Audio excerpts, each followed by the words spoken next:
This is Whiskey Wanderlust. And we're on an expedition to discover how Colorado is elevating craft spirits from grain to glass. We bring whiskey explorers like you an inside look at the distilled stories, colorful characters, and rich flavors that make Colorado a true whiskey frontier. So, pour yourself a dram And join us on an unforgettable journey.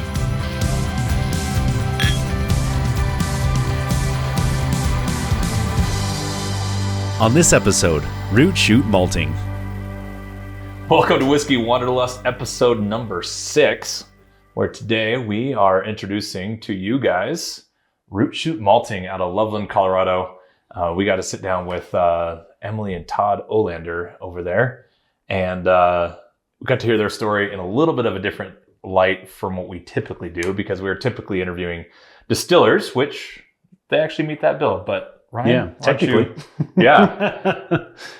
So what, well, first of all, before we get into that, right? Yeah. Like it's been a busy couple months for us, right? Yeah. I mean, yeah, for me personally, I know for you too, it's been pretty busy, just like other things we have going on, but it's also been busy in like good ways with a lot of different whiskey centric things that we've been doing. So we were together this last week for Whiskey Church. Yeah. Right. And we had the opportunity to taste a new distiller we hadn't tasted before. And what stood out to you about that? So yeah, we did a Whiskey Church with Matt Hondorf with a Downslope Distilling. Yeah. I screwed that up. Out of Centennial, right? Yeah, out of Centennial. And so it was really cool that the way that their head distiller is using like a prohibition style, or is it a pre-prohibition style distill? Mm-hmm. Yep. It's got these like 2 columns, and it was really different.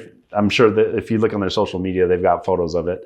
Well, but they call it double diamond. It's a pot still. Yeah. Double diamond because it has some diamond structures in the head of the still, right? Yeah. And it's just so different from the other pot still distillers that we've seen, because generally the way he was describing it is that, you like when you're going for the distillate, you want those heavier particulates, and they're going for the lighter particulates for their whiskeys and stuff. And so it made for very good whiskey. It was the first time I had tried it, so I really want to get up there and try some more of their selections and stuff. But it was really good. Yeah, and one of the interesting things about what they've done, right? They've created a distilling class, right?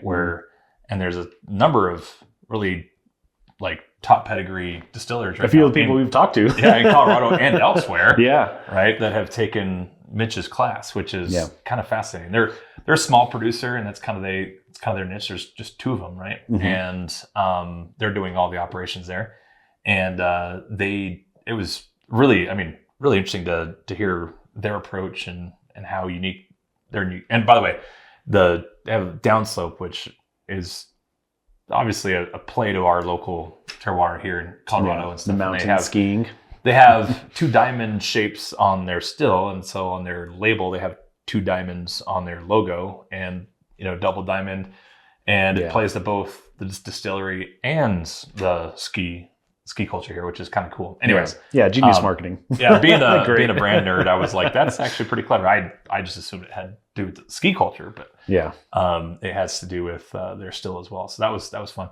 We also got to do this last month. We've had a busy month for our whiskey club, which Ryan and I have the privilege of joining a friend in his whiskey club here, where and Eric from 291. Yeah, he's a member of that. He's a member there. Yeah. But Wes Jolly, who former writer for Modern Thirst some years ago, he kind of heads it up, and we went through some non-American blinds this last month, and I think we helped the club break the 650-ish mark for whiskeys tasted over the years that they've been doing it. That was a ton of fun. But so if you guys think we're just all about Colorado whiskey, we are, but we also enjoy, we diversify our spirits as well. We do enjoy. Yeah, that club is very, the Scotch, very into the Scotch world. Yeah. So, which like I've never had the opportunity to like try a bunch of different Scotches. And so I've really appreciated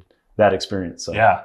And for anybody who's interested in kind of being able to taste whiskeys that you maybe not be able to, I would strongly recommend you find a club of some sort to get into where the club kind of goes into financing some of the procurement of the different whiskeys in a way that you may not be able to do personally, and help, get in with some other folks that have different flavor profiles and tastes than you, and be able to have maybe a little bit of different experience. And then, you can jump in and really taste some stuff that is maybe not your usual selection, and broaden your horizons and your taste stuff, which I think it's been a ton of fun to. Yeah. And it's really helped me develop my palate, because I'd mentioned when we started this podcast, I was sort of a whiskey noob. And so getting into the club and listening to other people, like doing tastings with other people at either a club or events like Whiskey Church, really helps to develop your palate. And you start to understand those, okay, what am I tasting in the glass? I know I like it. Yeah. But what are these flavors? What is it that I'm tasting on the back end? And when you're hearing it from other people in the community, it helps to really, really develop your palate. So, well, we've done enough of these interviews now, and we've gone through tastings. We've heard multiple, distillers tell us we don't like to influence your tasting.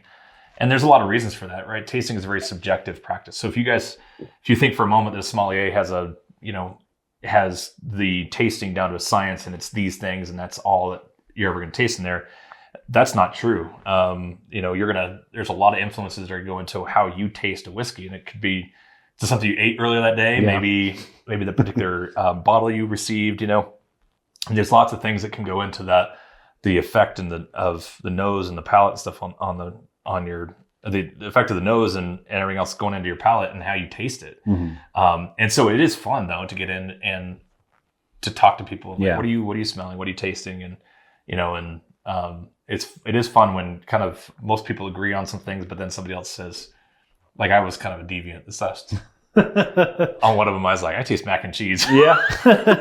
Hey, and they all made fun of me for it. We've got notes like pencil eraser shavings and sweaty socks. And well, I'm blanking on there's one that they were counting down.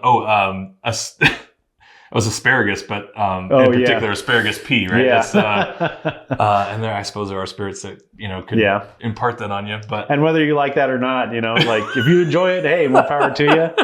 There's what we've learned is that there's no wrong answers in what you're tasting in the glass, and so there's no if you're just getting into it, whatever you have experience with is what you bring 100%. To the table, and so and before you guys think our group is a bunch of psychos with asparagus pea notes, you do get a lot of the usual culprits, cinnamon and spice and oak and, all those flavors, heavy in tannins or citrus and stuff, depending on what you're looking at. But, and obviously since it's Scotch, like we're tasting a lot of Scotches lately, it's been a lot of peat and smoke, a fair amount of Islay Scotches stuff in there. And a lot of them have been really good. I've not personally tasted anything that's been like, oh, this is terrible. There's been ones that hadn't hit me just right, but it's been a ton of fun. And then when I had started out, before we had gotten into the club and doing this podcast and stuff, anytime I tried a peated whiskey, it was the only thing I could taste was the peat, right? And so now when I try it side by side with other peated stuff, I'm starting to develop my palate more. I can start to taste the things that are underneath that. Right. And so it takes practice, like, hey, grab a glass and drink it up, I guess, but. Well, and bring it full circle, to our tasting last week with Downslope, right? They had a peated American Single Malt. Oh yeah. And it was fantastic.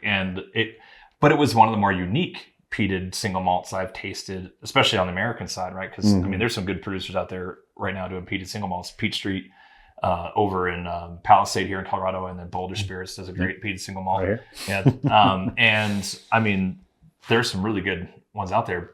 Each one is different. Yeah. And Downslope though is producing a very unique, very very well-rounded, very good product. So, but it's good to compare that to where all that stuff originated back in the Isles, right? And it comes back to how that stuff has imparted its way and made its way over to the United States. And anyways, good stuff. So, well, cool. Yeah. So that's been our month. But yeah, I think the highlight is anytime I get to sit down with you with a glass in hand, and it's a fun time. So, well, by the time this airs, you will have celebrated a birthday. Oh yeah. And you're what, 27 now? No, much older than that. I'm turning 38. So 38. Yeah, by the time still if this comes out and like we're hoping it'll be last week I turned 38. So. Yeah, you don't quite have 38 gray hairs in your beard. I'm getting close. Close, the kids are making sure of that. So. Yeah. Well, you wear it well, and those are well earned. So, hey, thanks. Yes. So happy birthday. Hey, thank you. Cheers. Thanks. Appreciate that. So before I move on, we would like to encourage you guys to like and subscribe. Obviously, we're really enjoying bringing this content to you guys, and we're having a lot of fun making it. But it is an effort. And so anything you guys can do to help share and subscribe to stuff, it goes a long way. So be sure to like us on YouTube and like us on socials, and obviously comment and give us any feedback you guys want to impart to us. We'd be very grateful for that stuff. And that's we're looking forward to bringing you guys more really good content, more really outstanding interviews from particularly right here. And who knows, maybe eventually we'll expand outside of Colorado and start, going abroad. Yeah. So because this is the Colorado Whiskey Expedition, but who knows where it'll go after that. So season 2, 3, wherever we're at that time, right? So and you'll make that happen by subscribing, and that it really helps us out. So. Yeah. So back to Root Shoot, right? We had an opportunity to go up on site to visit Todd and Emily up there and check out their really cool facility they have, which this is the first malt house I've ever been into.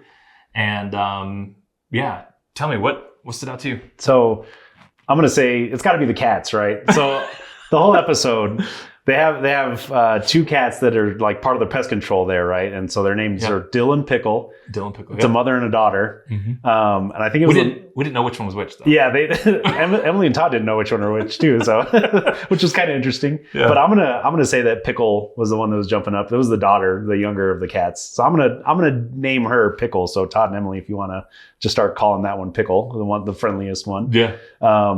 But yeah, they were just jumping up on our interview, like during our interview. So if you're listening to this, like, and you want to see the cats, because who doesn't love cats, right? But especially on the internet. But if you want to see the cats, you can go just take a quick glance at the YouTube video and see them jumping up on your lap mostly. Like they were. I don't know why, but Pickle was really loving you. So I'm not exactly a cat guy. I mean, I like cats on a cat by cat basis. Yeah, what I've found is that people that aren't cat people are the ones that the cats are attracted to the most, because you want nothing to do with them, and cats appreciate that.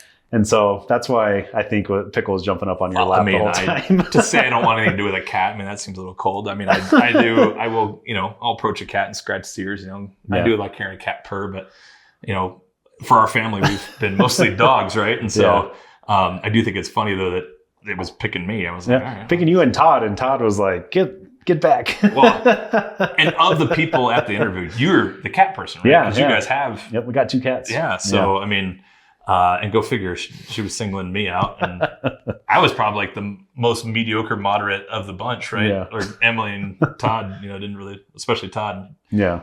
Would you hear that at one point? Yep. So yeah, if you listen to that, it was really funny. But yeah, so the cats were definitely a highlight for me. What about for you? Obviously, we mentioned them before, I think, in one of our interviews, but you and I had an opportunity to participate in a fundraiser for their farm back in September. And over the summer last year, they lost 600 acres out of their 2,000 farmable acres between what they own and what they lease. They lost 600 acres in a big hailstorm, and that puts a pretty big dent into their operations there. And so we had interviewed, we participated in a fundraiser to help bring funds back to them. And one of the cool parts about our Angel Share this particular go was they were actually interviewing them as the recipients of some of these efforts rather than being the donors and the philanthropic arm of, like we typically do. So that was cool. Yeah. Be able to talk to them and just be able to share and talk to them about their experience with that and how all the other farming community and the distilling industry here locally contributed to give it back to them to make sure that they could make it through this next year, right? Yeah. So that was cool. Yeah, and then just piggybacking off of that too, just talking about how what I've come to find is that in Colorado, a lot of distillers they're all they're competitors, but they're also friends, and, and so they want to lift each other up and support each other and stuff. And it was pretty incredible to see other distillers. Well, coming in. And the cool part about the fundraiser we did in September, right? It was at Whiskey Church, which we just mentioned. Yeah. And it was actually the 291 tasting where Michael Myers, who you guys can go look at and listen to on episode 2, it it was his efforts, and he pulled Spur out of a the couple moment. extra bottles. Yeah, it was like Yeah, it spur was of the cool. moment. He just, we raised, I think, $3,000 that night just from a little auction between a small group of 30 or 40 of us in the room. Yeah. And, that was super cool to participate and see that. And then going to interview them after that was kind of fun. Like, it was a totally different angle than what we've historically done. So that was super cool. So, yeah. But then also, the other highlight for me, just speaking on that whiskey community, is that how Root Shoot is partnering with other distillers to bring their own grain to make their own spirits with their own label on it. Right. And so they you'll see in the interview, they don't have a still anywhere located on their property or in their malt house or anything. And so this particular bottle they partnered with Vapor Distillery, who creates Boulder spirits, to distill their own grain. So they walked them through and helped them out through the distillation process, housed the barrels for them there, and then helped them to put the juice into the bottle. And so it's really cool how they're partnering, and they've got some other projects with other distillers. So be on the lookout for that on your local store shelves or anywhere in Colorado. But it's just neat that they're partnering to bring their own grain to the glass. So. Yeah. Well, and as an extension of that, right? We get into it with, and it's Todd's family farm. It's been around for around 100 years. So we're pretty close to that anniversary. And their move originally from growing commodity grains to more heritage sustainable grains, stuff that are more, I say heritage, that's not even the term he uses, but more intentional. Yeah, the grains and that they're using. A diversity of grains he's bringing to the table for both the brewing and distilling. Yeah, and bringing those terroir flavors from really well researched grains that grow really well here in the state, and then he's imparting those and they're selling those to craft spirit brands and craft brewing brands. Yeah. In fact, Talnua, we just interviewed last month. They source Root Shoot's grains, which is super cool. And some of the others we've already interviewed. Boulder is one of them as well. Yeah, 291. 291. Yeah. I think even Laws is getting. They're Cody Farms. Yeah, they're Cody Farms, Whiskey Sisters. Yeah. But it's still really cool to see their extension and be able to get on the malt house floor. Yeah. Which for the tour part, go check out the tour for this one because it's unique speed for what we've done. Right. We've gotten a lot of distilleries. We've seen open fermentation, closed fermentation. We've seen column stills to pot stills, and here we are. We're looking at gigantic malting kilns, which is super fun. And anyways, it was really cool to get down and actually see the malting process. Like, how does that work? And I didn't have any familiarity with it too, so it was cool for me to learn some of that stuff. So for sure. And the only part of that process we didn't get to do for that particular interview, which we wanted to, was the harvest, right? But a little out of season for that, but we'll catch them again. We didn't want them to hold back for us, We're just a couple of guys. You're like, yeah, it's all right. Okay. I think the battery died on it. Leave that in there. Yeah. So, anything else that you want to recap? I think we're good, and so we can just jump straight into the interview with Todd and Emily Olander and Root Shoot Malting. All right. Well, welcome to today's episode. We're here in Loveland, Colorado at Root Shoot Malting and Spirits, hanging out with us and giving us a tour of their fantastic facility and their local farm here. So, guys, welcome.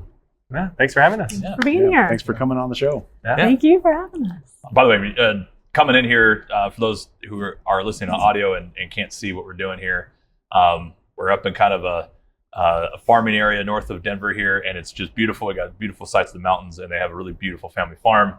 And Todd, family farm's been in your family a long time. It's 100 years old. Is that correct? Almost. 2 more years. Okay. Yeah. Oh, okay. If we can make it that far, we'll be in good shape.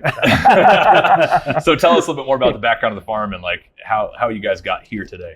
Okay. So I guess it goes back. I'm the 5th generation farmer in Colorado here. My family, I guess, immigrated from Sweden. So we're going to go way back, I guess, and kind of settled in the Boulder area. And then they've been kind of migrating a little bit north ever since then. And so sitting on this farm here, this was my grandparents' farm growing up. And it's been in the family since 1926. Like you said, we're really close to hitting 100 years of the century mark. And we've been it's kind of evolved over time. A lot of, like, back in the day, it was more cattle kind of operation. When my dad was doing most of the farming and everything, we were doing a lot of custom harvesting.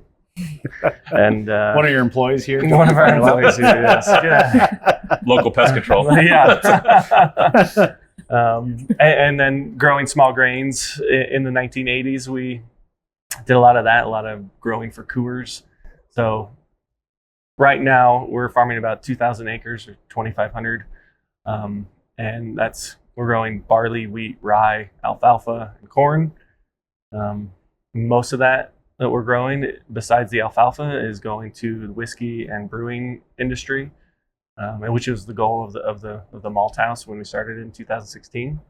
So, yeah, I guess that's a kind of a brief overview. I didn't get into detail on a lot of it. I'm sure we will, but like that's just kind of where we are at the moment. And so, growing up on the farm, did you imagine yourself, coming to run the farm yourself? Was that your aspiration growing up? Definitely not. No. Okay. No. When I graduated high school, I decided I was probably never going to come back to the farm. And when I went to college, I got a construction management degree. So that's definitely wasn't on my radar. But every summer, even through college, besides one summer I spent on the farm. So I've only been away from the farm only one summer in my entire life. Okay. And that summer was really kind of resonated of like, kind of miss that. I miss kind of the harvest and just all the work that goes into farming and growing something every single year. And just being away from that was really kind of a realization that like I really want to come back to the farm and see what we can do. None of my brothers don't currently work at the farm, so I'm just kind of the last of the Mohicans, if you want to say. So how many are in your family then? I've got two brothers, one half brother, I guess, that lives in Houston, and then another brother that lives here locally that is kind of in engineering. He was the last ag engineer to come out of CSU before the program ended. Oh, so he still has like definitely some ag interest, but currently he's not doing that. He's like a mechanical engineer. Okay. So going and doing your internship stuff, construction management, and getting your degree there, kind of on the opposite side of the table from farming, right? You're looking more at development construction, which is obviously a necessary trade. But tell us can you describe kind of maybe how you're then missing the farm on this summer internship, and how maybe that kind of that push and pull, like how did it push you back to farming? Well, I mean, a lot of it really had to do with not wanting to listen to a boss. I didn't want to have somebody telling me what to do. I guess I wanted to kind of have the freedom to do what I wanted to do, the freedom to just make my own decisions and not have somebody like looking over my shoulder, I guess, on the decisions that we were making. And so my dad's always been really open to innovation and doing different things differently. The neighbors in this area always have called my dad the innovator. He's tried all kinds of different weird things, and I think that's part of the reason why I talked him into opening a malt house and building a malt house. So that construction degree really is coming to play with building this, right? Like we didn't really have a whole lot of outside engineering. My brother helped with some of that, but a lot of that construction background really helped with the building of this. Sure. And just, I guess, kind of back on just construction and development and things like that. Part of the reason I decided to come back and fight the good fight, I guess, is really trying to mitigate the development as much as I can, and then it's like preserve the family farm and kind of hopefully have a legacy of farming right here in northern Colorado. I mean, the reason Root Shoot is called Root Shoot is because we have roots in Colorado and we want to shoot them, I guess. I don't know. I really wanted the word root to be in our in the name of our company because we're just rooted in Colorado, and so that's something that agricultural and term, right? Exactly, and it kind of describes the malting process as well, right? Like you're shooting roots during the whole malting process. So it was just like, it was a aha moment in bed one night. I was like, it's going to be Root Shoot. So it's like, what do you guys think? So I have a question. I was curious about, with your logo, you have these 4 symbols Can you talk about like what those represent in your logo? These symbols basically represent both the farming process and the malting process. Green can mean, choosing the seed and picking the variety of seed that you want to grow. And then also, bringing that seed here into the malt house. Blue is representative of water. Okay. So whether that be irrigating in the farm field or steeping here in the malting process. Yellow is kind of that whole growth period. So growing in the field and also germination here in the malting process as well. And then red is kind of the final step. So that could be harvest in the field and, removing that crop off of the field. And then also the last step of malting is kilning and kind of stopping that growth period and getting a finished malt. Okay. So cool. Yeah. And then the fifth element that we've added is the still, and that's kind of where that's the centerpiece of Root Shoot spirits is like that fifth element, which is the still, so which is like in the middle of the bottle there. So. Yeah. Yep. I was thinking that maybe one of them might represent a cat, but Maybe the last one, yeah. Looks like it's friendly neighborhood pest control. yeah. Here. So this is. So you said the name of the cats are Dill and Pickle, right? dill and Yeah. pickle, Yeah, you that's just right. We need just a don't know which ones pickle are Which one's icon. which? They just work here. Yeah, they do. They just work here. They're very friendly. So, all right, let's hit a little more on the personal note. How did you two meet? Right, because you guys have been married for 14 years. 14 years. Yeah. And I and I want to hear your background and how you came to be a part of the farm and Sure. maybe what you thought life would look like for you earlier and how you ended up here. So talk about that. Yeah. Let me pause real quick. 'Cause Yeah. I'm getting that sunlight on you. Oh. Just Oh, make yeah. sure you're not like overexposed. Oh yeah, you're. For those of you just joining us back, we had a little bit of a debacle with some sunlight coming through a window, so we had to reset here. But Emily, back us up a little bit. How did you guys meet? You've been now married for 14 years. Yep. What was your life? What did you envision for your life before you guys met? And like, how did you guys meet? How did Todd rope you into becoming a farmer? Yeah, good question. So I grew up down in Denver, so I'm also Colorado born and raised. Grew up down in South Denver in Littleton. Moved up to Fort Collins because actually by trade I'm a dental hygienist. So I've been working in dentistry for the last 20 years. I'm real self-conscious about my teeth. So that's what I do still. So I work part-time as a dental hygienist still. Oh, okay. And then Root Shoot is kind of every other waking moment. Yeah. But Farm life, right? yeah, I mean, that's it. So Todd and I met, I talk about dentistry because I met through one of the dentists that I used to work for was kind of friends of friends with one of Todd's friends. And so I thought you were going to clean his teeth. Like, I like this guy. I was like, Wow. yeah, nice teeth look. You sure got pretty teeth. He's a really good listener. yeah.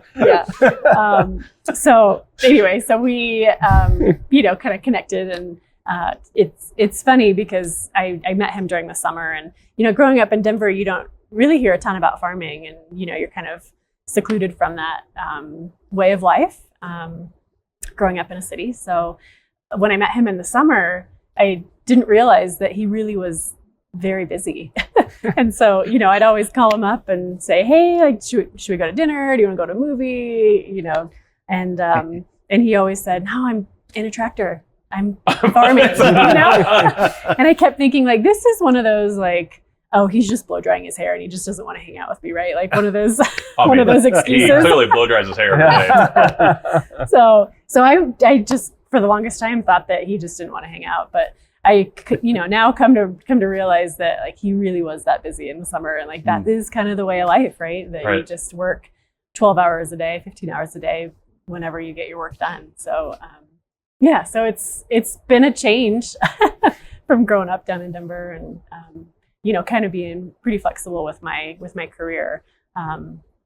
It's a little less flexible, I guess, with farming because absolutely, you have to fight so many different things that are out of your control. So how did you guys balance the whole, like, I'm working 15 hours a day and then farming relationship to, I mean, like, it takes work, right? Yeah, it does. For sure. I mean, just like farming. It was right? basically like try to get up to Fort Collins, because I mean the farm's here and she's living in Fort Collins, like by 8 or 9 at night usually or something. And we're like, hey, let's hang out for a couple hours. He was And just that always like, tired. Yeah. Okay. Yeah. But that's really how being in Fort Collins, that's kind of how we, found this love for both beer. I mean, Fort Collins is kind of the beer mecca of Colorado, and then also having some distilleries that are up there too. So I mean, that's kind of how that kind of morphed into our love for alcoholic beverages, I guess. Which, affinity. Yeah. So, yeah. Just kind of seeing how they like New Belgium and Odell, grew from like these little tiny tasting rooms to what they are now. We lived basically from early 2000 to like 2017. And that's where we would hang out. You'd always say, like, let's go meet a brewery or something. So let's go check it out. Drink some whiskey or Yeah. I mean, once you get past like, liquor store level alcohol buying, right? Like there's that level. Then you get like on the craft side, right? And you realize that the operation is actually quite fascinating, right? And the process and all the effort, hard work that goes into it, right? That's kind of cool. So, well, so tell us, so now you're living and working now on a 100-year-old almost farm, right? You guys have been married for 14 years. Yep. You've now transitioned fully to farm life, and I think it suits you well, right? Yeah. Thank you. Talk to us. We wear lots of flannel. Hey. It's the fun This was not planned. It's just what we have in our closet. I'd be wearing flannel now if it wasn't for these shirts. I think you wore flannel every other episode. This is the same shirt I wore. It just says Whiskey Wanderlust on it. So tell us, like, some of the challenges that you guys have now operating a farm in a rapidly developing area, right? Because Denver is encroaching north, right? Mm-hmm. Fort Collins is encroaching south, right?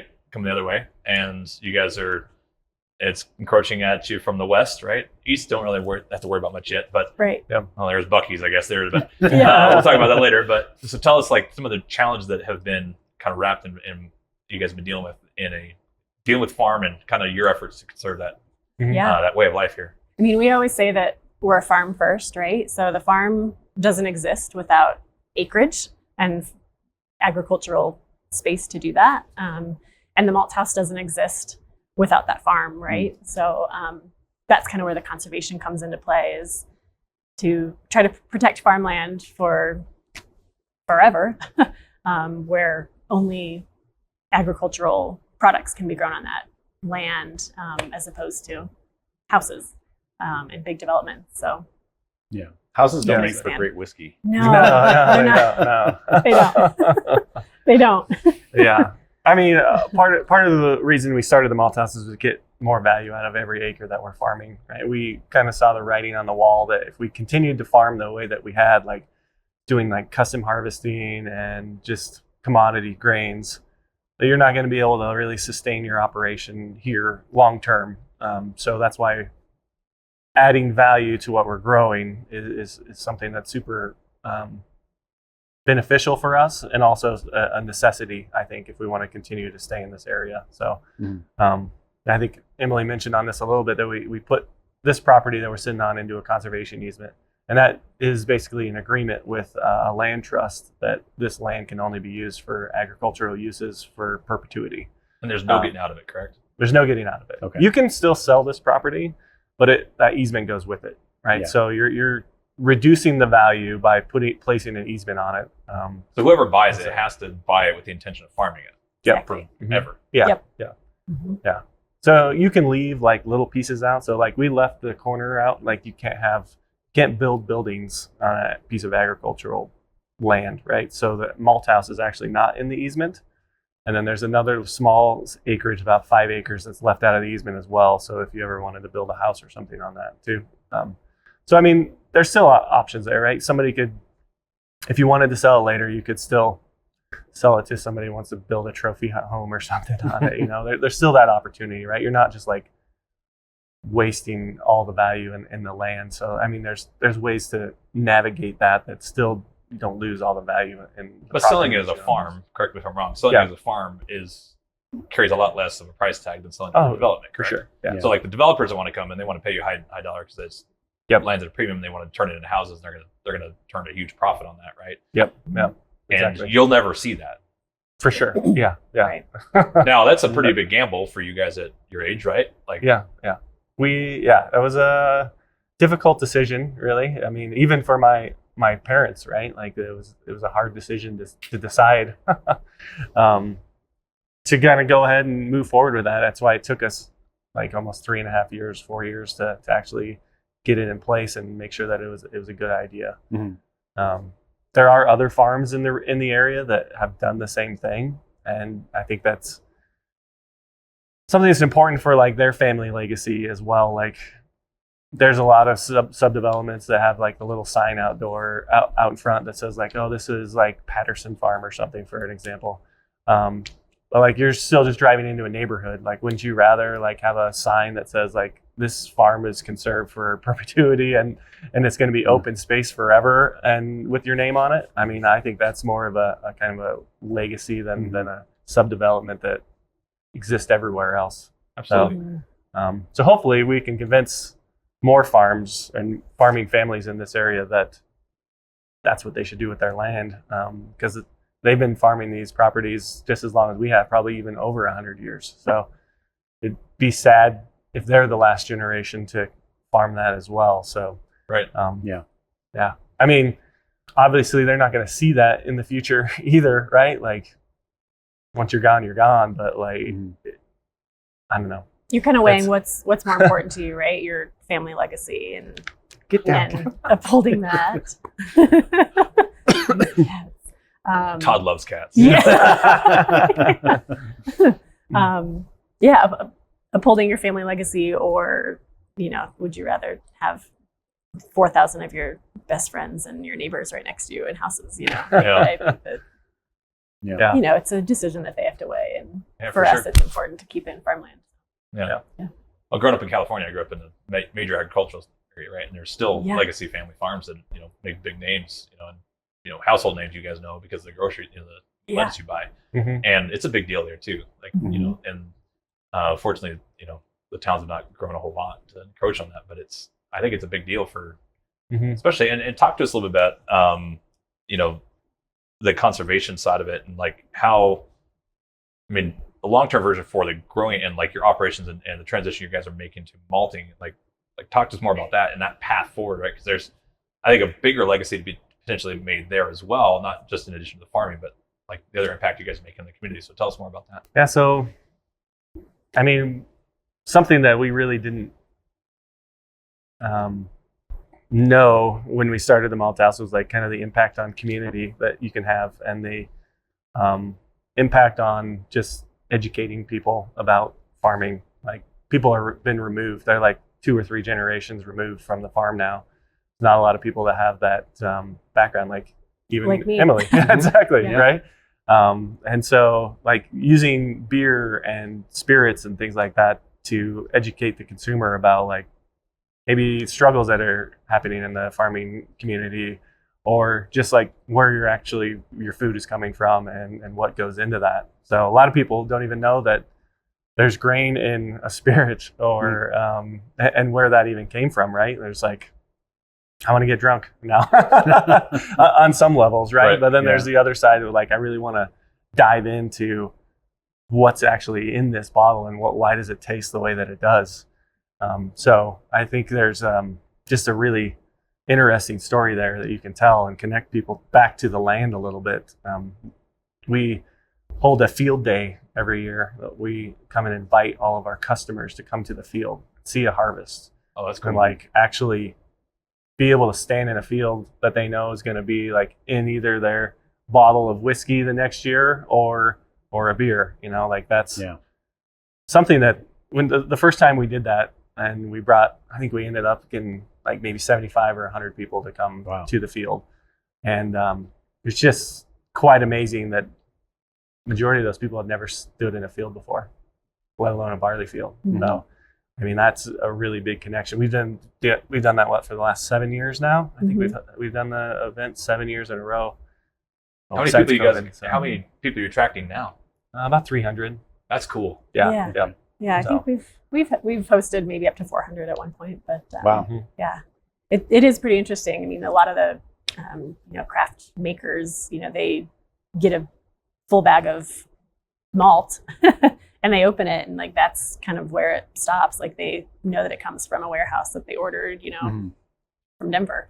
Right. And, so to be able to trace that back to, farmland and the farmer is kind of cool. Yeah. And so hosting these field days, what's the influence or in the impact on the brewers and on the distillers that you've witnessed or that they've mentioned to you through those events? Really, I mean, it's kind of been an appreciation party for all the people that we work with, just a thank you for them supporting a local farmer. And it's definitely morphed into like a bigger fun party, where you have local food producers that'll bring in some of their food and, local music bands. Wow. So it's kind of nice to pull the community all together. And it has definitely grown over the last several years that we've been doing it. But and it's good to get like front of house people too, right? People that are actually like interacting with the public. Yeah. So that they understand that whole process too. They're like, oh yeah, we brewed this beer or made this whiskey with some grain that just was grown like 20 miles up the road, 50 miles up the road. So Yeah. I think that just helps kind of continue to tell that story. Mm-hmm. Sure. Well, before we move on too far, right? And for those of you guys who can't see this on site, literally as you're driving off the freeway, you drive right by the brand new Buc-ee's, right? And they're one of their little, I guess, I don't know, plots or part of the farm that you guys are growing or you guys are harvesting is right there next door. Mm-hmm. Yeah. Has that had a big impact on you guys at all, or has that been just kind of something that was like bad for a while, made it hard to get off the freeway, but I think, well, so we grow about 2,000 acres worth of crops, like Todd mentioned, corn, barley, wheat. And so only about 10% of that, or less than 10%, is what we actually own. And then the other part of that is leased farmland. And that particular property is owned by a development company and has been for the last 20 years, 15 to 20 years. Mm-hmm. So we knew that, being close to I-25, that Sure. chunk was going to be developed. But I think when we knew that, when we first heard that Buc-ee's was going to be coming to town, I had no idea what a Buc-ee's was. okay. I had no idea. I mean, Texas-based company, right? Yeah. And, so anyway, so we were like, great. This is. It's like a tourist stop. It is. I don't think we realized how big and massive. And then when it was went gonna in, be. like, what did you guys think? Like, oh my gosh, like, what did Yeah, what is this? Yeah, it's amazing. I mean, people are stacking up on the highway just to get off and go to Buc-ee's. So Right. we've been in there once, I think. Yeah. I mean, if there's a takeaway from it, right? So go into Buc-ee's, get your beaver nuggets, Sure. right? Yeah. And then Which I'm going to go and try some Right. Yeah. when we're done here. go get your beaver nuggets, He's and never then been. and all the swag. Go get a blanket too. Yeah. Yeah. And a hat and a onesie. And There you go. And then you can go get your gas across the road at Loaf and Jug, which is right there. And then you can go pick up a bottle of whiskey at the Red Barn that's right there too. So it's kind of a good little roundabout Yeah. where you can Yeah. support all these other local folks too. Well, but- so you've talked about like your local profile, right? And I mean, Buc-ee's is a pretty big tourist attraction, right? Yeah. Mhm. Have you guys thought of ways you can maybe leverage their presence there and your farm being right here? That you guys be like, hey, localized farming type thing. We have thought about that. We're not sure how to capitalize on it yet, though. We've thought about trying to get a hold of them and see if they would produce some sort of beer that they could sell, because I know they sell beer in the. I mean, I don't think they can sell spirits, Right. but they can sell beer. So we've been thinking about trying to contact them, which we have all their contact information about, like having a Buc-ee's beer, Sure. which would be super cool. But I think that's kind of a hard pitch. So I mean, if anybody from Buc-ee's is watching If you're this, listening. right, reach out to Absolutely. Todd and Emily. Yeah. I mean, even if you had some sort of display with like local brands Mhm. that are Yeah. using your malting, that would be Mhm. Yeah, for that'd sure. be a really cool partnership. yeah. Yeah. I mean, it's right along the highway, so I mean, I'm sure you could put a sign up or something that just is all these people that are driving past it. So, Yeah. we get lots of, like, I was harvesting that field. It was corn this year, and there's lots of people that stopping and watching. They're like, "Oh, what's What going is that?" on over there?" Exactly. Yeah. Yeah. So I mean, that's pretty cool. That I always enjoy that people are actually interested in like what's going on in a field next to a big old gas station. So. Yeah. Yeah. A big old gas station. Big old Yeah. gas station. You mentioned Yeah. getting gas at Loveland, Doug. It's like there's 120 bumps to finish Yeah, up you those might as well Buc-ee's, just- so- yeah. I know. They always Never have to wait in the- line for gas. They always have the cheapest gas too. Yeah. Oh wow. Yeah. They don't advertise it, but it's the cheapest. Yep. Yeah. So that's cool. And very clean bathrooms. Just piling it on. Just keep putting some goodwill towards. I know. Yeah. So we went down to Dallas and visited one with my kids last year, and then when they put one in here, like my kids were like, yeah. They're So like on a road excited. trip, we hit up and stopped by, and my kids were super excited. But That's awesome. I could see how it could be both a blessing and a curse, right? So Yeah. all right, so like let's dive a little bit more about the facility we're in here, right? So you mentioned construction background, getting this up off the ground, and the purposes of getting this, but talks about that transition from supplying barley to Coors and Budweiser. I think you mentioned in the call, like getting away from, and I think you even mentioned a little bit earlier, getting away from commodity buying, but and how that process kind of got difficult because your grains were rejected for you didn't really know why and how that's happened. So and then like what challenge did you guys have getting this place up and going, and how is it? I mean, it's now 8 years old, right? 2016 does. Yeah, Right, it's coming yeah. up on 9 next year. Yeah. How's it going? I mean, it's going great. Yeah. Yeah, we're doing good. Definitely challenges along the way. Definitely had no idea what we were doing when we decided to do this. Like, we just figured people will start knocking down our door. Give me some of that malt, and that hasn't been the case at all. But I mean, it's been work trying to sell it and to gain trust, I guess, from people. Like, there's malt houses have been doing this for 100 years, like, right? As long as we've been farming this property, they've been malting. So it's hard for somebody to just decide that they're going to use your grain. They want to make sure that it's good quality because they're serving their beverages to the locals and just to their customers, right? And they want to know that that's a good product. They want to know that whatever they're making that product out of is really good. Mm-hmm. And so that took some time. I mean, it took quite a while, probably about 7-8 months really to kind of like start things to get going. We're learning how to malt as well. Like, we're trying to figure that whole process out. We were experimenting with different barley varieties. Like, you just didn't know anything. The only reason that barley was grown in this region was because it was grown for Coors. And the only barley variety that was being grown was that Moravian, which is a proprietary Coors variety, right? So we went on the search. We went to Canada, North Dakota, and all over the place trying to find different barleys that we could grow here that hadn't been grown here before. So we started with like 7 different barley varieties.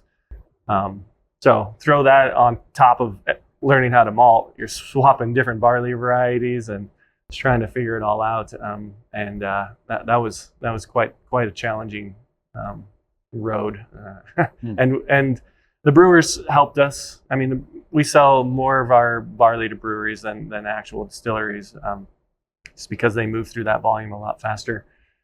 So they kind of pointed us in the right directions of like what was tasting good for them or what was kind of efficient in the brew house for them. So that's why we've moved towards this Genie variety, which is what we're growing mostly. And we are starting to experiment with some different winter barleys just to help kind of on the I guess you would say changing climate or just environmental impacts of just trying to continually grow like a super high quality barley. And so we're just trying to look at what are some other options that we can use that will fit into our rotation. Well, for you guys, it's a very strategic decision you guys have to make, right? So you have to find, this is your land, you guys are growing it. There's conservation farming techniques that you guys are, sustainable farming techniques that you guys are practicing, right? Mm-hmm. You can't exhaust the soil, right? And it takes time to grow and then harvest and go through the malting process. I mean, you got to back that truck up so far. Mm-hmm. And so like have you guys just kind of felt like you guys have just kind of stumbled into what you guys have, or have you guys really found like, oh no, like that guidance from those distillers has been really good because there's a couple of varieties that grow really well and it blends really well with our techniques, something like that. Like, tell us more about that. Yeah. I mean, the Genie barley has worked really well for us. I mean, it's not knowing a whole lot about different barley varieties when we got into this. There's just some different tendencies that they have that they've been bred into these different barley varieties, the breeders. So Genie is like a LCS or Lima grain variety, and it was bred in the UK and France and in that area where they get a lot more moisture. So those grains have dormancy, and that's like the biggest thing that's really helped us to can keep our quality high, is because that dormancy, if you get a rainstorm like right at harvest, you're not going to lose like that germination capacity. You're not going to lose the life in it really because of a rainstorm, because it's not ready to actually sprout until it sits in a grain bin for like 3 to 4 months. And those barley varieties that are grown for coors or like most North American barley varieties really don't have that dormancy. And so like one big rainstorm can pretty much wipe out your crop, right? And so do we just kind of fell into that. Like, yeah, I mean, not recently, no. But I mean, right around harvest, they say there's a monsoon season in Colorado, and right. it sometimes it happens, and you can get some rainstorms. But I would just imagine the unpredictability of weather here would be a really big challenge for growing that crop, right? Because it's like every year, you never know. Right? Yeah. So that Genie barley's helped us a lot for consistency of getting a good quality barley off the field. So and then also looking at those winter varieties, those are coming off like a month earlier than the spring barley, which is Genie. So that's another reason is it's like the less time that it has the chance to get either hailed on or rained on, like, and we can get it off the field a month earlier, like the better that is. Also, those winter varieties are maturing when the temperatures are a little bit cooler, so there's less stress. So that helps kind of maintain the quality too. So protein level is really important in barley varieties and barley in general. And so that's what the more the barley's stressed, the higher the protein's going to be. And so are these winter varietals, are they allowing you to like extend your growing season then? Yeah, so we're planting those in in the fall. So like September, October. So they're already in the field. They're already growing. They're already about this tall, right? So that's a huge head start on something you're going to plant in the spring that's got to start from here in like February and March. Yeah. So that's why you get that month head start on harvesting. Nice. So you said you start harvesting those in February, March timeframe, and then you start. No, so we'll plant spring barleys in February, March. Okay. Harvest isn't going to happen until like late July, early August. Okay. So they just take longer to grow, and they're just pushed out into the next season before you're harvesting even the winter varieties. Then. Okay. No, the winter varieties are coming off early. Sorry, I probably haven't explained it very well. So. Start over, Todd. So when do you harvest the winter varieties then? Like early July, really. So you're almost getting, and so let's say you're harvesting the winter varieties early July, and then you're not getting to the spring varieties till like early August. So there's like almost a month, 3 weeks. So we've only been growing those for about 3 years now, so we don't know exactly what's happening. And it all depends on kind of the winter too, how harsh the winter was. If it gets kind of frozen off and it has to restart, or if it's just ready to rock and roll if we have a fairly mild winter. Okay. But so those barley varieties, you plant in October and they don't get harvested in July, there's a lot longer for sure growth season for them, and then versus your spring varieties, which grow a lot faster and you're harvesting a lot sooner. For sure. Okay. That's what I thought you understood, and I did explain it. I just want to make sure. We're on the same page. Yeah. I mean, it's just growing much slower, right? Because there's cold temperatures. It's not like getting after it when the spring varieties, like the soil temperatures are increasing pretty quickly. During the winter, soil temperatures just going down, so it almost goes dormant. Gotcha. Yeah. So for those of you guys who are just listening in, and if you're watching and you haven't watched the tour yet, which we'll be doing separately, just off of the back side of this wall over here to my right is a bunch of storage silos, correct? Mm-hmm. I imagine that's what they call it, right? Storage? Yeah. Okay. Mm-hmm. Grain bins. I'm not a farmer. So, and then just on the wall over, just straight in front of Ryan and I here is their malting part house. And right here, we're in their storage facility, which I guess maybe the tours, you can explain somewhat what's going on here with these smaller silos here. But so they come off the farm, right? You store them here, and then you get into the malting process, right? So talk to us more about that malting, especially because people, they might know whiskey, they might know beer, but they don't understand what the malting process is and how that works, right? Obviously, if you're a Scotch drinker, you might know a little more about it because that's a big part of that process there in single malts, right? Mm-hmm. But if you're not, so tell us more about that process and how that, and like, how does that end up from the farm, like end up on, from the combine, right? Getting blended and then into the bottle. Yeah, so we'll start in the field, I guess. So at harvest, you're using a combine. Most people are familiar with what a combine is from Cars. Yeah, exactly. That's what I was going to say. Yeah. That's right. Yeah, that's right. Yeah. So a combine, the purpose of it is to kind of like start the whole like separating process. So it's separating the grain like out of the kernels and like taking it off the field. So comes off the combine, goes into a truck, and then it gets delivered here and goes into one of our grain bins out there. So we can hold about 3 million pounds of grain in the back, which is about a year's worth of supply for us. From there, we run it through another cleaner to just size the kernels. So we're getting rid of all the small kernels that we don't want. Smaller kernels absorb moisture a little bit differently than larger ones. So you want your product or your finished grain to be like as uniform as possible, because it's all going to malt kind of very similarly that way. Also, we're removing like any sort of weed seeds that came in with the combine, and then any sort of other like rock sticks. Yeah, not very many rocks, but anyway, yeah, just making sure that it's nice and clean before it goes into malting. So from there, it just goes into the steep tank, and the steep tank is where hydration starts. So we're bringing that moisture content of the grain from about 10 or 11% that when we harvested up to 40%, 42%. So it spends about 36 hours in the steep tank, either underwater or not. It goes under 2 immersions is what we do here. So it goes underwater for about 8 hours the first time, then about 12 hours not underwater, and then another 6 hours underwater again. And while it's underwater, we're blowing air into it. And that's just kind of mixing and homogenizing everything. We're just like really trying to treat all the kernels equal so that they absorb moisture, they grow all at very similar pace. From the steeping, it transfers into these drums, the germination drums. It spends about 5 more days in there. And during that time, we're controlling the temperature. So we don't want that temperature to really be above 60 degrees. Some malt houses, like if you're really trying to crank through malt and you have some, and different barley varieties will kind of change how your malting process goes too. But we're slow and steady is kind of our mantra. Like usually you have better quality malt if you have low temperatures and longer time. So we're trying to keep it around 60 degrees throughout that whole process. We actually lower it once it gets further into germination, and that will kind of help enzymes like alpha amylase and beta amylase kind of increase. So depending on what temperatures you use during germination, you can change kind of the enzyme package on the final malt.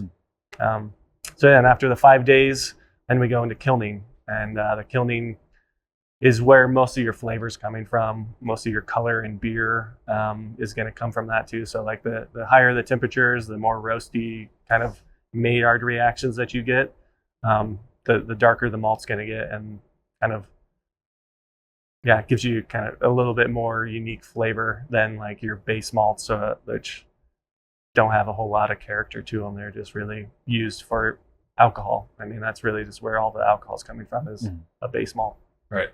So, and for like, I mean, a lot of good nugget stuff in there in terms of what's actually happening, which is really good for understanding. But for like the intent, right, that the malting process helps maximize the sugar in the grain, correct, for the fermentation process?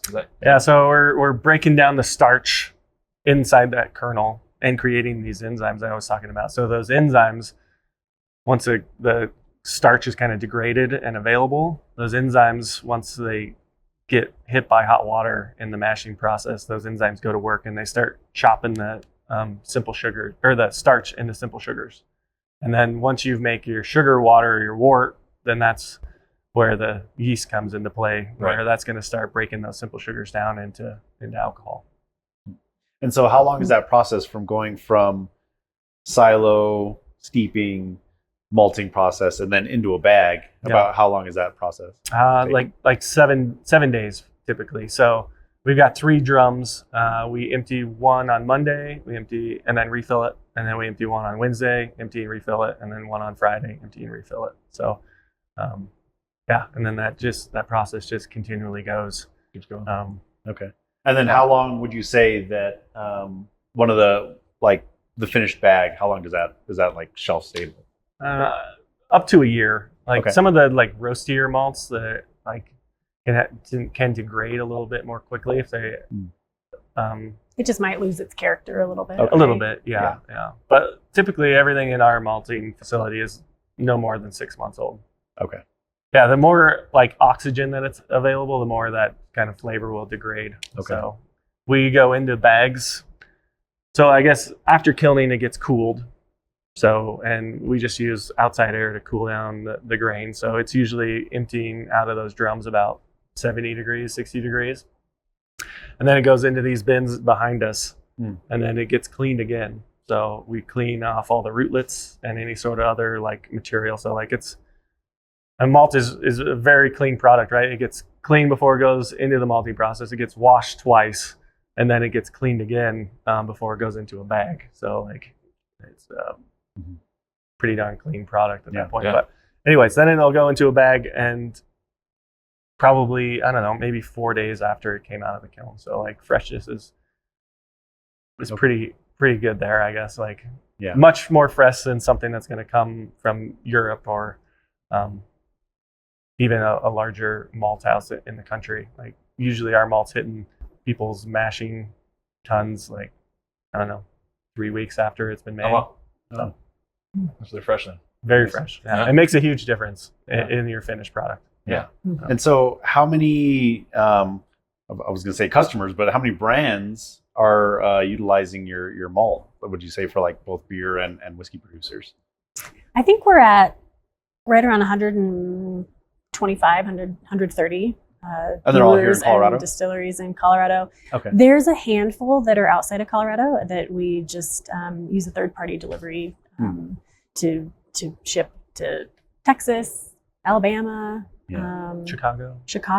Wow. So a handful that are outside of Colorado. Goose but Island in Chicago? Or? No.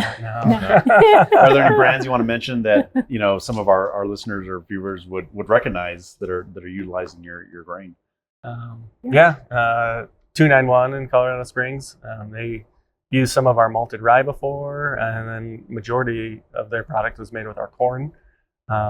Boulder Spirits, they've used our grain a few times. And then Family Jones. Who else? The Block. It's always hard. This is always, I know, when we're always put to the test. Like we work with so many of them, it's like to recite it back is hard. The Heart. Yeah, there's a lot of smaller distilleries too. There's Denver Distillery and Balmer Peak. Some of those little guys that are down in Denver. She wants to join the party. She hasn't come to me. I kicked her off, but I think so it's fun working with some of the smaller producers, I feel like, because they're also a little bit more experimental, I feel like, which is kind of your mindset too, really we're kind of a smaller farm too. Right. Whether it seems like that or not, like we have the ability to kind of play around with some of those, different grains. And so I feel like when you work with a producer who also has that same mindset, it's kind of fun to, talk with them about different varieties. With 291 on your list, I mean, you can officially say your grains have been featured on Netflix, right? Right. So it's true. Yeah. I know. That's That's cool. pretty cool. Yeah. So let's talk a little about local sourcing, obviously, and I do want to talk about like your project behind your actual distilling, right? Sure. But since you're talking about local brand stuff too, let's talk about terroir for a minute, right? Which is a term obviously from the wine industry, right? But it's a growing term in the whiskey, especially looking at localizing and really building out brands within their local regions, right? And I know Talnua is big on that term and some other stuff. We forgot them. Yeah, they're on your list, right? Yeah, they are on our list. They're pretty top on our list. Yeah. And what they're producing is fantastic, right? And so I've been out to California and talked to Hinter House out there in Arnold, and they're talking about the same language, right? They're doing single malts as well out there. So that's a growing term in the industry and stuff. And so tell us your role and kind of how you're casting vision with both, not only you're doing on the farming and the malting level, but then moving into distilling, right? And helping out with those local brands, and how you feel like Root Shoot is helping kind of galvanize that term in the industry. Yeah, that's a big subject, I guess. And it's hard to really know like where these flavors are coming from, right? Obviously, our soil is different than soil in California or Oregon or something along those lines. But I don't know. Kind of my opinion is that like the healthier the soil, kind of the more like they call this like nutrient dense or whatever, which is hard to kind of translate into a spirit or something. But I think that kind of translates into like a better product in the end. We've won a ton of awards. We have this malt cup thing every year, which is a bunch of small maltsters that work. Well, there's about 65 craft malt houses throughout the world pretty much at this point. And there's a competition every year. It's kind of like only GABF 65 or something. of the world? Mm-hmm. Wow. Yeah. And you say craft, so these are like smaller scale. Yeah. Okay. And we're probably on the larger scale when it comes to craft malt houses. Okay. But anyways, there's a malt cup that we have every year where people can submit their malts and have them judged or whatnot. And we've won an award every single year. And I know that a lot of that has to do with starts with the farm, right? Like since we have control of that, like a lot of that's going to come from the actual soil and the growing environment. So I think that has a lot to do with the terroir. And then the malting process and the malt houses, they have their own like house flavor too, right? I mean, you can pull all kinds of different levers through the malting process. So that's really hard to dial in, like, what is it that we're doing that's like making all these super high quality grains? But I think it starts with the farm and the soil, malt house and the technology that we have and the ability to kind of pull these different levers to get different flavors out is super important too. And then just the different varieties that we've been messing around with as well as another lever that you can pull. So there's just so many variables. It's hard to like really pinpoint what it is. Mm-hmm. All we know is that we're making really good products and we wanted to like share those with other producers so that they can continue to make really good products. I mean, I think from like an industry standpoint, like, right, I mean, California is known for the wine, right? So all the grapes and all that stuff is going on there, right? France, same thing, right? And so you've got this kind of regional recognition for the quality of the products that are grown and then producing those in those regions. I think, you know, Colorado's no stranger to growing grains, right? Just for different reasons over the years, right? But I think now with the craft distilling industry, I think there's a big opportunity for, you know, for that to, you know, for Colorado to kind of carve out a particular, you know, quality standard, right?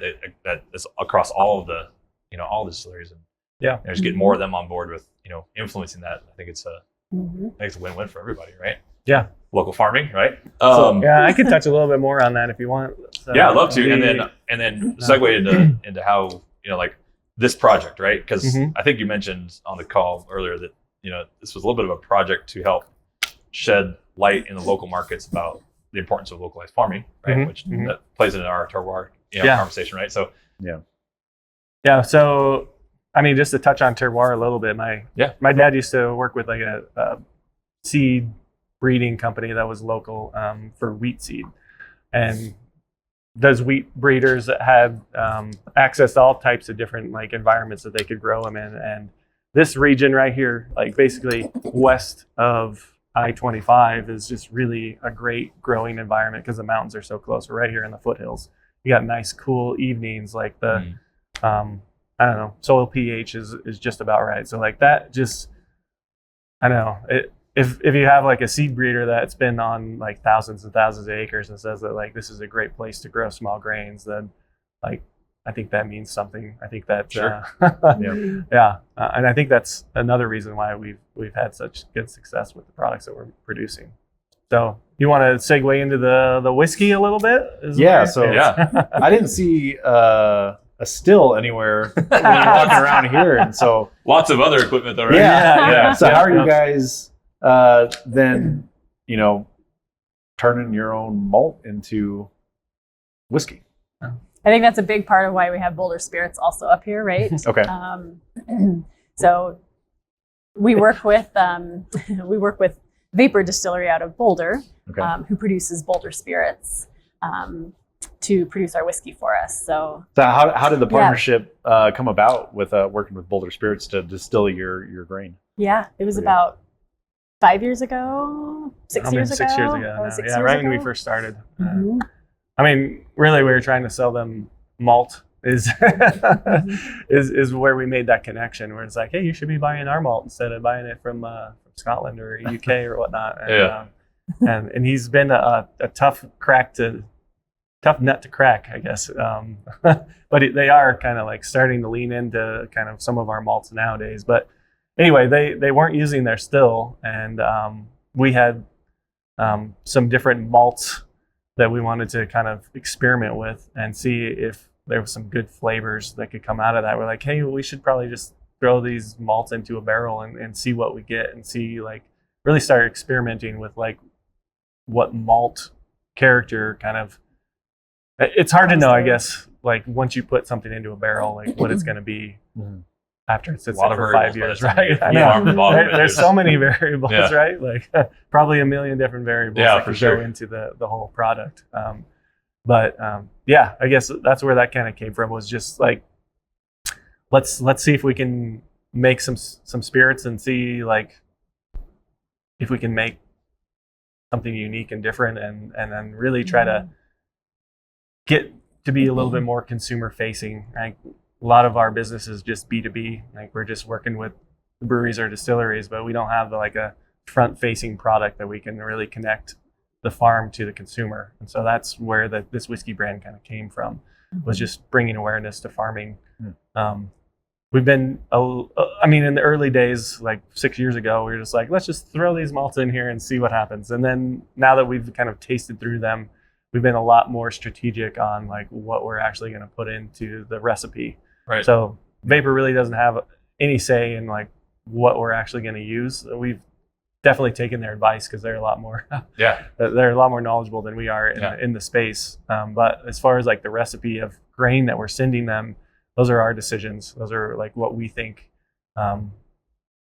is going to make a really good finished product after 4 or 5 years. Yeah.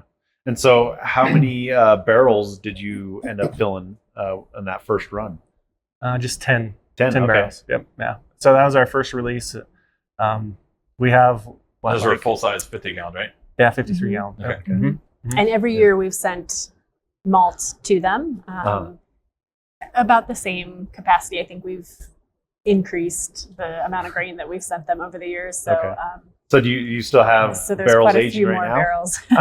For sure. Yeah. Okay. I think we have. Should we say it? We should. We have about 200 barrels. Wow. Of whiskey. Is it that much? 200? Yeah. Okay, so where are you going to put the distillery? Maybe on that 5 acre. Right, that's not for a house. That's for a distillery. That's a tasting room. Yeah, we're and we might have got a little bit carried away with making whiskey, right? We got excited about the whole process of it, and just like, I don't know, it's very fun to make whiskey. So we have lots of different barrels with different malts in them now, right? Now we can really see what the grain is introducing to the barrel and to the finished product. And so I think that's probably why we ended up with so many, like all these barrels have like different malt bills in them. So like we're just like, hey, what will that do? Hey, what will that do? And then eventually we can kind of blend those together. And all of them are single malt? Yeah, all of those are single malt. So so we have more than that on top with some projects that we've done with 291, making like a 4-grain bourbon. Molly Brown is making like a heritage grain bourbon with us. So it's all heritage grain. It's all Loveland wheat. It's all Abenaki corn. The malt isn't heritage, I guess, but that's a very small percentage of that bourbon. And all of that will be released under your label. Yep. Very cool. And then Family Jones, we did a wheated whiskey. So we've got different projects coming down the line. I think that's kind of the fun part, right? Is that you also get to work with the customers who have supported us and who have bought malts or corn or whatever it is that they have purchased from us, that we can also kind of work with them too, and they can make a product for us. Yeah. So working with 291 and Vapor and Kids, 291 and Vapor. Kids, we're not getting a cat. Right? Well, so I was thinking, so it's being fun. A marketing nerd on my, for my career, right? I think for you guys, being able to you have an advantage to be able to sell your grains to these distilleries, because you guys can say, hey, look at the end product. Look, this is what we're getting. Mhm. And they could come in, they could taste these and they go, wow, this is what we're after. And you guys have a little bit of advantage because you guys play around maybe a little bit more than they may be able to, right? Because they got Right. They've got bigger investments, but you guys have other Mhm. income sources that they don't have, right? So you have the ability to kind of bend and flex and be a little more flexible and produce that stuff, and then be able to show them, hey, this is what it looks like in the bottle, and then they go, yeah, I want some of that. So that's a pretty cool. And now you guys don't have a distillery yet. It probably won't, honestly. Like, Okay. I think it's more fun kind of working with Working other distilleries and kind of really making that partnership a true partnership, and then distillers have a different take on what their process is. Like 291's way different than Family Jones or even Vapor, right? Or Talnua. Like, everybody thinks that there's a different way to make something. So if you can kind of play off of what their strengths are and make our own product by like giving them the different grains to produce it with, like, I think that makes sense to us. Like, why own a still and try to teach ourselves how to become distillers and have that huge investment in it, when we can just work with all these other guys to produce different spirits. I think we talked on the call, like becoming an estate distillery, right? Which Right. as a marketing guy, I'm like, dude, that's a cool tag to have, right? That would be really I cool. know. I know. We've definitely thought about it. Yeah. And who knows what the future holds, but like, as of now, I think just working with other producers is what we'd rather do. Okay. Sure. And so this is batch 2, correct? Yep. Okay. Yep. And so when can listeners start expecting some of these other ones that you had mentioned to start rolling out? Yeah, batch 2. So we just bottled last week. Okay. So that will hit shelves. Fresh. Yeah, it'll hit shelves here next week. Okay. Yeah. A little variation of the malt bill went into batch 2. I can't remember the exact proportion of it, but there's some Cara Ruby, there's some specialty grain, there's some. Yeah, special roast is what we call it. So like very small percentages, a little genie pale, a little distiller's malt. Like, it's definitely a mixed bag of different things. So it has a little different, It a has tiny a bit lot. different flavor than the first Yeah. batch. We're trying to stay like true to our brand, I guess, as far as the whiskey style goes. Right. Like, we're using more specialty malts than like a lot of single malt distilleries might. But like I said, like, each year is gonna vary just a little bit on like what the actual like finished product is and what the blend of the barrels are. So Right. yeah, we do have another beer barrel finished whiskey that's also going to release at the same time as this second batch. So it was kind of in a collaboration with Upslope. So we took the barrels last year. They took 2 of those barrels and they brewed an Imperial Brown Ale. And then they emptied those barrels after they used them for the beer. And then we filled those back up with the whiskey from this year. So, and then they spent like about almost a year actually in those Imperial Brown barrels. So it's kind of a unique flavor and unique style too. It's just got this a little more pine flavor to it, I guess. A little like almost hop character that's coming through. Yeah, it's very interesting. So, yeah, look for that on the shelves as well. Let's shift gears a little bit. Yep. And I mean, obviously you guys have had, I think, I'm excited to try this, by the way. And I think you guys have a very unique story in the place, but you guys also have a little bit of a unique angle for us, because we set out to start this podcast to talk to farmers and stuff too. But one of the segments we have is called the Angel Share, right? It's where we focus on the ways that our distilleries are giving back. But you guys, not only being a farmer, you guys were a little bit of a different angle of that, right? Last year you had a bad hailstorm that destroyed a pretty good crop of yours, right? And it was your barley, right? Or no, it was corn. It's corn, barley, and alfalfa. So it's all 3, like, okay. Yeah. And so obviously the Angel Share, we want to focus on ways people are giving back, but you guys were actually the recipients, right, of a community effort to help restore you guys back to a state where you guys could have a little bit more in your hopper, so to speak, right, for next year, which is kind of a big thing. So yeah, tell us a bit more about that. Like, obviously the effects that it had on you guys, and like I mean, the community coming together. Tell us more about that experience. Yeah, so just to touch on the hailstorm, it was pretty devastating. It took out about 600 acres of ours.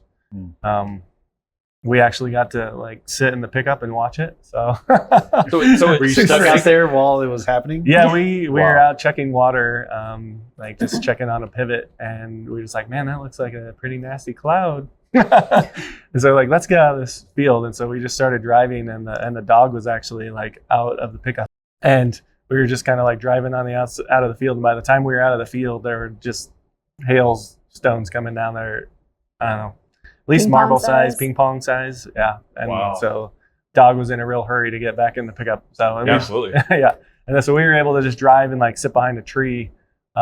So we didn't really take much damage to the vehicle, but we just knew that it wasn't going to be good for the crops, right? We just drove out of a cornfield that was being irrigated. Yeah. I don't know if it was better to be there watching it, or if we were just at home like sipping on whiskey. It might have been a little less dramatic. Yeah. Well, so you said 600 acres, and you mentioned earlier a little over 2,000. So that's like a quarter of your serviceable farm. That's crazy. Right. Yeah. Yeah, so a lot of that is alfalfa. So alfalfa like recovers pretty quickly, right? Sure. You get 4 cuttings or 5 cuttings sometimes a year off of that. So we lost a cutting off of it. Yeah, we basically lost a cutting off of it. So, but I mean, still that's not nothing. And then there was 120 acres of corn that was destined for distilleries that was destroyed. We actually grew a little bit of blue corn. Oh yeah, we had some blue corn too. We had some Hopi blue corn that we sourced from Texas, and yeah, that was kind of an experimental plot that took so much time and effort to try to get that thing to finally grow, and it was just going to be a really cool project to have this blue corn and just gone. And so that it was just gone too. Wiped out. In like 5 minutes. Pretty much, yeah. Yeah, it was crazy. It was crazy. So with the big hailstones and then the like wind. 70-mile-an-hour wind, it just broke everything over. And then then there was like a 70-acre barley field, which usually like if you get a hailstorm that rolls through, like there's going to be some kernels that are still kind of hanging on to the stalk, but it was nothing, absolutely nothing. Wow. So so it was impressive. The yield that you lost, that if you would have harvested and sold it, what did that amount to? So the barley would have been, I don't know, about 750,000 pounds or so. Okay. So that's a pretty good loss. And then the corn, even more, probably like close to 1 million pounds, or maybe even more than that. So. And so in terms of dollars, like what did that cost? Do you know? It depends on how you look at it. But Opportunity. It's like opportunity cost, right? Because that's cost? the best way to value it, right? Yeah. I don't know. $500,000 or more. Yeah. Yep. $500,000 Wow. 700,000 for yeah. That's huge. So yeah. So how did the community respond, right? And like, I mean, we were privileged to be a part of some of the community outreach, but like, we didn't see everything, right? And we know there was a T-shirt initiative, right, that went out, which we got T-shirts, and you know. But tell us more about like how that came together, and like, I mean, probably traditional farming. You don't like to, or even ask for money, right? So it's not something you guys are proud to do. Totally. So yeah, we were a little hesitant because we also knew that it was such a large amount that that we were that we had lost. But I think that it was pretty telling, right? That the community they just wanted to be a part of it, and they wanted to give back, and they wanted to help out, and so that was just really cool. 291 had Matt Hondorf with Colorado Spirits Collective had reached out, kind of in conjunction with his whiskey church, and just so happened to be at 291. So there was a single barrel that was auctioned off. We were there when it happened. Yeah, it was pretty incredible to witness. Talnua, they kind of did something similar where they launched their Acorn philanthropic arm of Talnua, where they want to give back to different organizations that they think are doing good work and just are playing an important part of not only the industry, I guess, but just in general.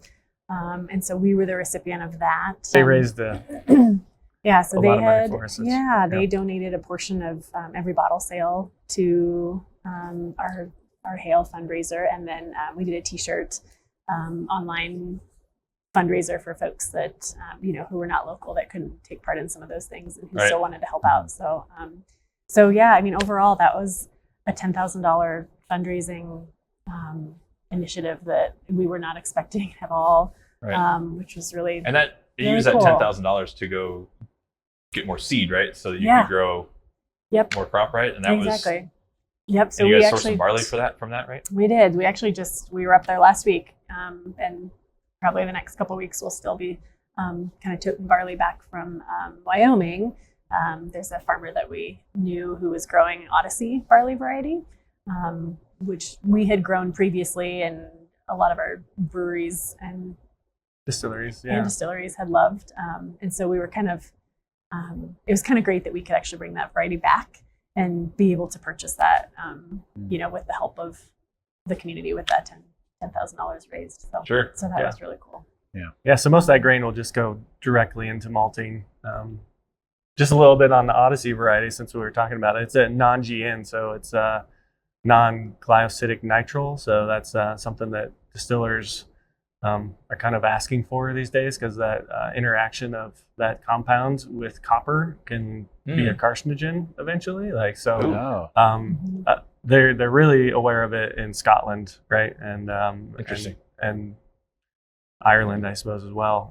And so that's just something that's come up recently, and there's a lot of barley varieties that are being developed with this non-GN trait just for distillers. So Interesting. and Genie is a low GN as well. So like any of our barley that's being used for like whiskey production, there's no chance of that interaction occurring. But yeah, I had no just a idea. little bit That's yeah. wild. There's not very many people that know about it, but yeah. I mean, I imagine that's probably a future regulatory thing to be aware of, right? So, Exactly. And if you guys see the jump on it now and get yourself established, that's probably better for you Yeah. guys. Especially single malt production as well, Yeah, right? Like for sure. in bourbon, like it's not, the malt bill isn't that big of a portion of the grain that's actually being used. It's mostly corn, but you don't have that challenge, right? Yeah. So So tell us, shifting gears a little bit, you guys are not only the recipients of stuff like that, which is great, and unique story to tell there, right? Which is great. And we're glad there's at least an effort to go back to local farming. But you guys also give back too, right? And you mentioned the Veterans Project, where you guys donated all the malt for a particular project there. Can you tell us more about that? Yeah. We donated 100% of the grain to, it was a collaboration between Bent Barley Brewing Company, Launchpad Brewing, and they brewed it all at Dry Dock Brewing Company. And so 100% of the proceeds from that beer that will be on tap at all three of those locations is going to a veterans organization that's based down in Aurora down there. So, and that's an ongoing project, right? You guys haven't seen the end of that one yet? Right. Yep. Okay. Oh, Yep. cool. Beer's still on tap. So, that'll probably be a couple more months. I would imagine that, they'll have that beer on tap. But I think that we like to take part in a lot of those different projects that, Sure. Folks will ask us often, if we want to donate malt for different fundraising events. And I think it's just really cool to be a part of those things. So, Right. mhm. Very cool. yeah, whenever we get a chance to kind of be involved in some of those projects, we're typically don't say no, I guess. So Yeah. yeah. I mean, whenever there's a good cause, we're definitely I mean, even interested in helping. on the So, whiskey side of things too, there was an agriculture conference that came into town, and they wanted to create a they had called it a regeneratively grown cocktail, I guess, and so they knew that we were using kind of our regenerative practices here on the farm, and so it was kind of close to that, I guess. But anyway, we had donated some whiskey to that conference too. So so it's just nice to get your product out there, but then also know that you're helping out for a good cause. Yeah. So. Well, let's get rid of this cat. Yeah, put it in the crate. oh man, if it's not a fly, it's a cat now, I guess. Yeah. I guess, right? Oh, cat. This other one's just chilling over here I in the know. bag. Yeah. It doesn't For those of you care. guys can't see, there's our gear stuff is over here, and the cats have previously been parked on our gear and kind of napping. And Hey. Uh-oh. Oh, yep. oh, here comes backup, Todd. Yeah, watch your back. I don't want to go on the crate.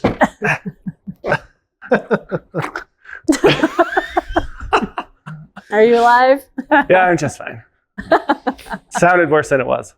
That's why you wear the flannel. Yeah, it's like, Nothing will touch that He's flannel. like, I'm not going back in there. Oh, well. All right. that was funny. Well, thank you guys for sharing your story, and we look forward to your tasting next. But so obviously, guys, check out Root Shoot anytime you have an opportunity to pick a bottle. Which, by the way, where can they buy? Where can they buy your? So you can find our whiskey on shelves. Basically, if you go to our website at rootshootspirits.com, we have kind of a whiskey finder map that it lists all the retailers, and all the restaurants that are pouring it too. But from Colorado Springs to Fort Collins and Denver, and even over to Breckenridge, I think there's some. I think Breckenridge too. So yeah, so. So obviously, look them up, right? Find your local retailer, and if you're at a place where they serve a tap, right? Ask for their products, right? Yeah. And support local farming too. Ask where where those beers are sourced and their grains are sourced. That's a key component to their project here. So be sure to look that up. And thanks guys for coming on. Thank you. So much fun. We appreciate you guys. Thanks for having us. It was fun. Yeah, that's great. Cool. So we're here with Root Shoot, and we're going to taste their batch 2 of their whiskey. So Emily, why don't you guide us on what we're drinking here? Sure. So it's a 4 year and 4 months old American Single Malt whiskey, aged in new American oak barrels and distilled at vapor, of course. But on the nose, you get a little bit of a honeyed granola, maybe even some cobbler. It's like a little bit of that dark cinnamon fruit, like the black cherry. Yeah, I can definitely smell the black cherry in there. It smells. Yep. Maybe some dried fruit in there. Yep. Yeah. Like I said, it's a little bit different than our batch 1 that we released last year. In the way that we have a little bit more of the darker specialty malts in this batch too. So I think that's where some of those, those aromas and flavors are kind of pulling from. Yeah. Well, and you guys have a special tag on there, right? Would usually not accompany a batch 2, but bottled and bond, right? I mean, that's kind of cool. Yeah. Right. That's kind of what we wanted all of our whiskeys to be, is to hit that mark where we could say that it was at least aged 4 years. So I'm gonna take a taste here. Yeah. You want to take it away with the flavor? I'm getting a lot of those toasted malt, heavy darker notes stuff in there a lot. That comes through. And that the baking spices come through, and then you got the whole heat and cinnamon stuff on the finish there. Very pleasant. The heat's not off-putting at all. I'm always terrible at tasting notes anyway, so I just know that it tastes great. Yeah. I either like it or I don't. I like it. Obviously, we're getting all those dark, rich notes on there. But what's the mash bill that goes into this? So it's 7% special roast, which is like very like cocoa flavors, like really kind of like dark chocolate, like baking chocolate almost. And I think a lot of that's coming through. Yeah. Care Ruby, which has like a little bit of like strawberry almost kind of coming on the finished malt, like some beers that are made with that. Like there's like a weird, well, not weird, I guess, but there's just like a little bit of a like strawberry undertone. Distillers malt, so that's the majority of it. That's like 52% of it. Pilsner malt, which is 20% of it. So, and then Hella Dark. So Hella Dark is I like the name of that. That's awesome. It ended up a lot darker than we expected it to be. It was hella dark. It was hella dark. Yeah. And that's like named. almost like some raisin that's coming through. Okay. That might be where that's maybe coming playing from. into that cherry, like that dark stone fruit. Yeah. Well, it's Yeah. hella good. So Yeah. I mean, by the way, I figured out that nose note that I was picking up is like almost like a candied date. It smells like I love dates. So that's probably coming from the Hella Dark, honestly. So yeah. But I tell you what, this is definitely a cold weather whiskey. It's warm, it's bold. Would go well on a cold winter night, right? Warm you up and Right next to a fireplace. absolutely. And we get With a plenty cat of those on your around here, lap. right? Yeah. It's coming next week. So Yeah. Next week felt like it was already here last week, bro. Yeah. Cold nights. And then like the very end of this was Genie Pale on the on the malt bill. So like, what is that? 1, 2, 3, 4, 6 different types of malt. So Wow. pretty interesting. Mm-hmm. And the way we came up with that was basically doing the hot steep method, which is basically making a tea of malts. So you're just making sugar water, and we kind of mix those together and kind of tasted through them and poured different amounts into it, and we're like, oh, that one tastes pretty good. Awesome, let's go with that. Right. So, And so that's how we're coming up with our mash bills is doing the hot steep method. Okay, so doing that hot steep, some of those flavors, are they coming through? Well, we got to remember 4 years ago, so I'm sure it was a good decision. Yeah. So. The proof is in the bottle. Like, it's good. Whatever it was good. Oh, this is good, guys. Congratulations on this batch 2. And Thank you. so folks can look this up coming here in the next couple weeks. Which Yeah. by the time we probably release this episode, It'll be everywhere. it'll be everywhere. Yeah. So and hopefully there'll still be some supply, right? So Yeah. yeah, for sure. Yeah. And so tell us again, how can people find your whiskey on the shelf? So you can find it. Easiest way is to go to rootshootspirits.com. And we've got a map that is basically our whiskey finder. So you can see all of the retail locations and the restaurants that stock it. Are there any places that ship out of state?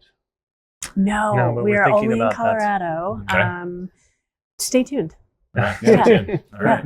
Yeah. Well, so you've out-of-staters, email us. Yeah, maybe, Figure out how to get it to you. maybe by the time this episode's out. Right, yeah, we're going to age in a barrel for 4 years. This episode's going to be bottled in bond. Yeah. That's putting the pressure on me. That's good. No pressure at all. Yeah. Right. Well, thanks, guys. This Well, is cheers. a very Yeah, delightful. thank you. And cheers. Cheers, Root Shoot. Yeah.